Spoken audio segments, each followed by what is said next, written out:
sir. I need an ambulance as soon as possible, sir.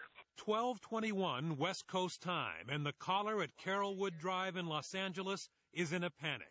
We have a gentleman here that needs help, and he's not breathing yet. He's not breathing, and we're trying to pump him, but he's not breathing, sir. Okay, how old is he?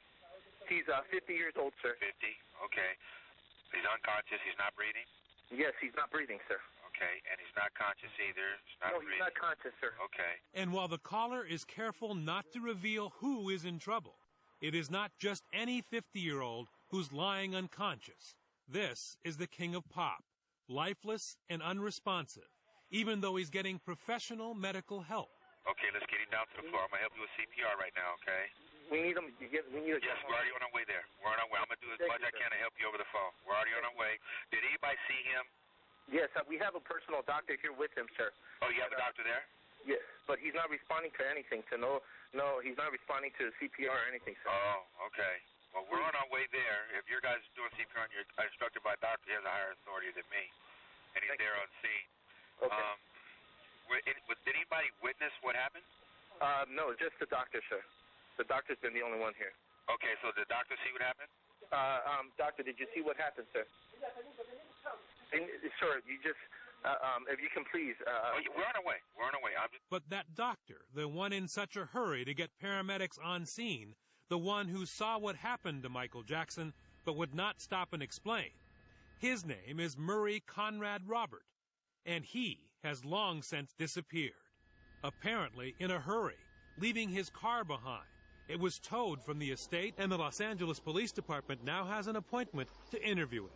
Perhaps because, as LAPD sources tell ABC News, Jackson was heavily addicted to the powerful and dangerous painkiller OxyContin, receiving daily doses of it and another synthetic opiate painkiller called Demerol. In a press conference just a few hours ago, Craig Harvey of the Los Angeles Coroner's Office told reporters they know Jackson had drugs in his body. We know he was taking some prescription medications. The cause of death has been deferred, which means that the medical examiner has ordered additional testing, such as toxicology and other studies. Those tests, we anticipate, will take approximately 4 to 6 additional weeks to complete. That comes as no surprise to former Jackson attorney Brian Oxman, who told Good Morning America. Well, if you will remember back to the Pepsi commercial that Michael was filming at the Shrine Auditorium, his hair caught on fire, and it caused him such pain. He just didn't like to feel such discomfort. He started taking pain medications then. He fell off a stage, and he cracked a vertebrae in his back. He also broke his leg. Those two things were constant sources of pain. They made him fall down. They were so painful. He took the medications because of that pain. According to Dr. Bruce Goldberger, a forensic toxicologist in Gainesville, Florida, Jackson's apparent mix of drugs was a lethal combination. Someone who's being treated for pain, for example, as it's been reported with Michael Jackson, these patients are also anxious. These people also have depression. So it's often necessary to prescribe an analgesic medication like OxyContin to relieve the pain. Second, they'll prescribe an antidepressant to relieve the depression. And third, they may prescribe a sedative drug like Xanax to relieve the anxiety. It's when it leads to the misuse or abuse of these drugs and then ultimate toxicity. Police sources tell ABC News Jackson was injected with drugs an hour before his death. And Dr. Goldberger says if that's the case, there is only a narrow window for revival. These drugs, while they affect pain on the body, they can also produce depression of our central nervous system. So what we see is someone becomes very lethargic and fatigued. We see a slowing of the respiratory rate and the heart rate and a loss of blood pressure. So in the end, there's a collapse of the individual leading to a cardiac arrest and then death. Jackson had long been suspected as a heavy user. In 2007, one pharmacy sued him for $100,000 he allegedly owed for prescription drugs. And in yet another sign today, in her blog, Jackson's former wife, Lisa Marie Presley, talked of her fear of his self-destructive behavior and says Michael Jackson was afraid of dying the same way her father Elvis did. Quote, "I'm afraid that I'm going to end up like him, the way he did." Michael Jackson himself wrote about Demerol in a 1997 album called Blood on the Dance Floor. So how did the 50-year-old singer expect to make it through an exhausting 50-date concert tour? This is the audition for the dancers. It was going to be a typical, athletic, physical Jackson performance. And some of the people who watched rehearsals say Michael was not himself. Michael always looked frail to me. That said, it's the root of his character. He's a sweet, gentle soul, compassionate, considerate, loving, and he has this little frail demeanor. Johnny Caswell runs the Center Staging Complex in Southern California, where Michael Jackson went through the paces. I think the intent was to create the biggest, best, most spectacular production that has ever been done before.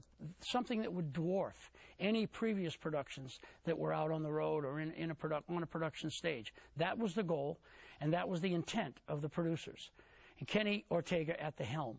Choreographer Kenny Ortega was working with Michael Jackson, getting him ready for the tour. The last couple of nights of rehearsal, we all stood there in awe and realized that we were all headed for a new moment in history where we were going to recognize the greatest triumph, and comeback in rock and roll history. And it was with great weight, sorrow, and sadness that we lost him. It was to be a celebration of Michael Jackson at 50. 50 concert nights that would have made Jackson $50 million. A tour that ended before it began. And a life that ended not in celebration, but in grief. And Jim Avila joins us now, getting back to that 3-hour autopsy today. I know we're waiting for toxicology tests in 4 to 6 weeks, but can we tell anything from today's autopsy? Well, only limited information was released today, Elizabeth, and the hardest facts released were that there was no signs of any kind of foul play, no trauma to the body. So that has been ruled out. No sign of a pre-existing heart disease? They didn't talk about that at this point. They're waiting for tests on that. They didn't talk about the condition of his heart.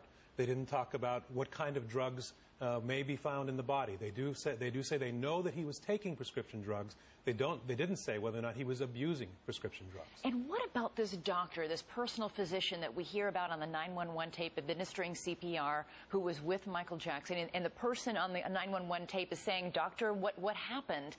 Why did it take authorities all this time to finally track him down and still just on the telephone to make an appointment?